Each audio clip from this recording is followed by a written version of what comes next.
Hey guys, this is a special episode of Ask the DP.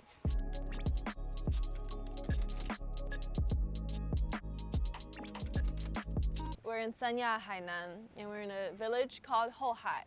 We came here to film an episode on surfing and about this surf town. We had a number of interviews. It was probably twice as many as we would usually have. One of them was a night scene, an after party scene. What was your thought process of setting up for limited lighting? One of the interesting things actually that I spoke to Kara about was that she did not want the scene to feel very fake. And one of the ways that I told her we could accomplish that was by using practical lights. And then you use that as part of the way that you light the scene and as part of a way to motivate the lighting in the scene.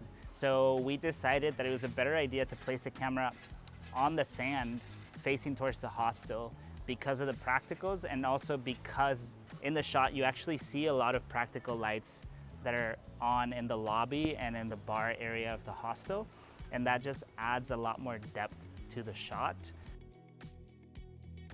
So in the final shot, the sides of the characters facing the camera were darker than the opposite side. So how did you decide to do it that way? We actually didn't have a lot of lights because we had to travel with equipment, and so I decided to cross key the subjects by placing the Nangguang soft panel just out of frame left, and then one of the Nangguang RGB tubes just out of frame right. And the reason I did that was because I wanted to make the lights feel motivated coming from the practicals that were in the frame, and so it didn't make sense to have the lights on the other side of our talents. And then the other reason was because I knew that they were going to be looking at each other while doing the interview. And so having the lights coming from those directions would mean that it would give them a nice rim light that would make them pop from the background. When we were setting up, I remember there was a tube light over there and it was constantly changing color, but it didn't make it into the final shot. Why was that? Yeah, so that light I placed there because I wanted to motivate a party light, but I had a conversation with Kara, our director, and she felt that for the B cam, that light was a little bit distracting and it was too strong on your face. And so we moved that over to the front, and then we just added a little bit of a kick of greenish light on the bushes there to bring the exposure up. So the ISO for that shot ended up being quite high, but there wasn't much noise. Well, I think there's two reasons. The first reason is that the camera that we were shooting with actually performs very well.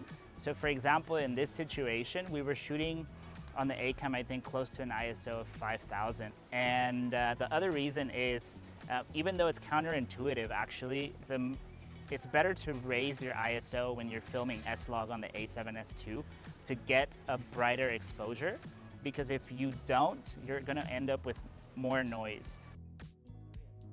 So we actually didn't shoot the after party scene on the night of the party. How did you deal with that challenge? The main way that we dealt with that was actually by putting a long lens, 100mm lens on the A cam. And there's two important reasons that we chose to do that. The first one is because, as you said, we didn't film the day of the party. So by compressing the background, we could still make it seem like it was happening that day, but you don't really let the audience see what is happening behind them. And then the second reason is just that you can't really hide your lights when the shot is very wide.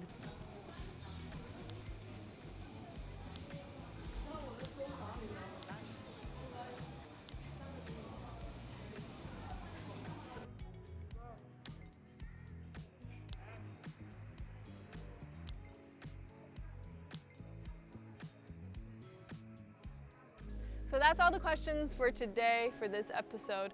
Thank you guys for watching. Make sure to give us a like, give us some comments, show us some love, send us some coin. Everything that you need to do, do it.